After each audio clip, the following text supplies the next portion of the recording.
दोस्तों, आपने कई बार लोगों को कहते सुना होगा कि मेरे नसीब में ही नहीं है, या नसीब में होता तो जरूर मिल जाता, या फिर यह कहावत कि नसीब से ज्यादा किसी को नहीं मिलता जरूर सुनी होगी। आज मैं नसीब की बात इसलिए कर रहा हूँ क्योंकि आज की कहानी नसीब का लिखा एक रोचक कहानी इसी विषय पर आधारित है। इस इंटरेस्टिंग हिंदी स्टोरी को पूरा जरूर पढ़िए।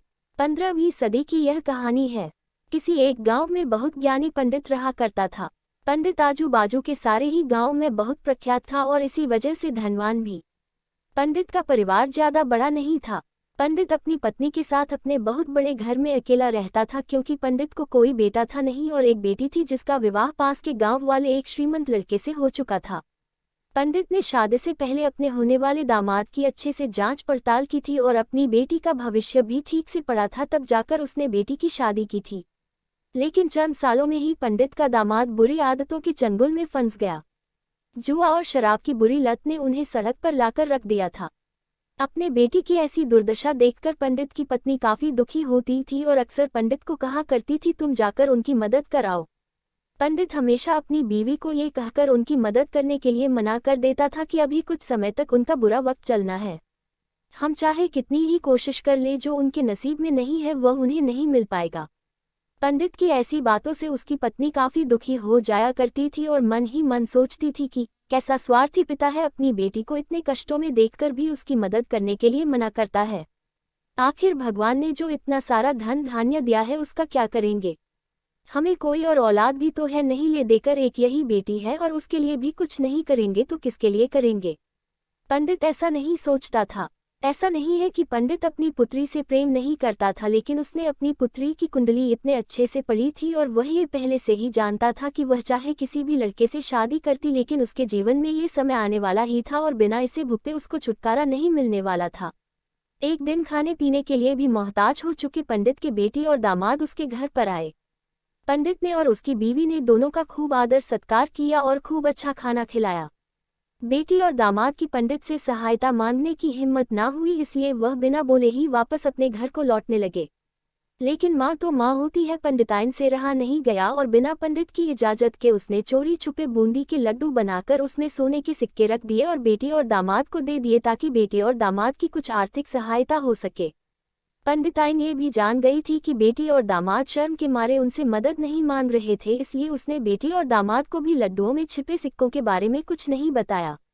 जाहिर सी बात है कि जब वो लोग घर पर जाकर लड्डू खाएंगे तो उन्हें उसमें सोने के सिक्के मिल जाएंगे, इस तरह बिना उनके मांगे ही उन तक मदद पहुंच जाएगी। सोचकर पंडिताइन मन ही मन अपने बेटी की मदद करने के लिए खुश होने लगी।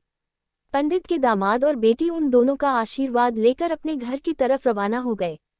उन दिनों गाड़ियां तो होती नहीं थी, घोड़ा गाड़ी या बैल गाड़ियां चलती थी। पैसे ना होते तो और चीजों की लेन देन से भी व्यवहार होता था। बेटी और दामाद का गांव पंडित के घर से कोसों दूर था, फिर भी पैसों की कमी के चलते वह चलकर अपने गांव की तरफ निकल पड़े।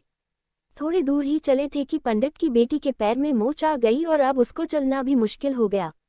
पंडित के दामाद ने जब देखा कि उसकी बीवी अब बिल्कुल चलने में सक्षम नहीं है तो उसने एक टांगा अपने घर तक किराए पर ले लिया।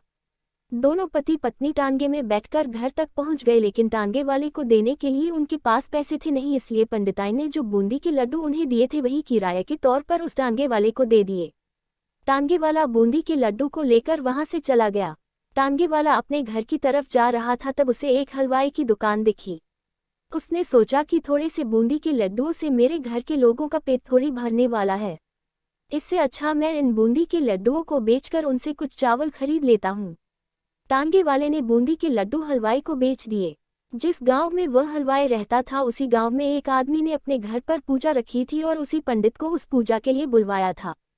पूजा में लगने वाले प्रसाद के लिए उस आदमी ने उसी हलवाई से बूंदी के लड्डू लिए जहां पर उस टांगे वाले ने बेचे थे। हलवाई ने भी उस आदमी को टांगे वाले से खरीदे हुए लड्डू ही पहले दिए ताकि वह खराब ना हो जाए, क्योंकि वह नहीं जानता था ये लड्डू कब बने हैं। पूजा खत्म होने पर दक्षिणा और बूंदी के लड्डू लेकर जब पंडित अपने घर आया और खाना खाने बैठा तो प्रसाद में लाए बूंदी के लड्डू खाते वक्त लड्डू से सोने का सिक्का निकला। इस घटना को देखकर पंडिताइन की आंखों से आंसू बहने लगे। पंडित ने जब पंडिताइन से उसके रोने का कारण पूछा तो पंडिताइन ने पंडित को सब कुछ बताया और पंडित से उनकी बातों पर भरोसा न करने के लिए माफी मांगी। पंडित ने पंडिताइन के आंसू पोंछे और कहा कि तुम्हारी तरह मैं भी हमारी बेटी को बहुत प्रेम करता हूँ, लेकिन अगर हम उसकी अब मदद करते हैं तो दामाद हमसे हमेशा ऐसे ही मदद की अपेक्षा रखेगा और अपनी बुरी आदतों को कभी नहीं छोड़ेगा। पंडिताइन भी अब पंडित की बातों से सहमत हो गई। 2-3 महीने बीत गए। पंडित के दामाद और बेटी फिर से एक बार उसके घर आए और इस बार उनकी परिस्थिति पहले से बेहतर थी, क्योंकि पिछली बार खाली हाथ जाने के बाद दामाद ने नया काम शुरू किया था और अपनी सारी बुरी आदतें भी छोड़ दी थी। दोस्तों, नसीब का लिखा नहीं बदलता, ये कहानी आपको कैसी लगी? क्या आप भी नसीब पर भरोसा रखते हैं या फिर आप उन लोगों में से हैं जो अपना नसीब खुद अपने हाथों से लिखना चाहते हैं? दोस्तों, अगर आपको भी ऐसी मज़ेदार कहानियाँ पसंद है तो हमारे चैनल को सब्सक्राइब करना ना भूल। हम आपके लिए न्यू हिंदी कहानियाँ लेट रहेंगे। धन्यवाद।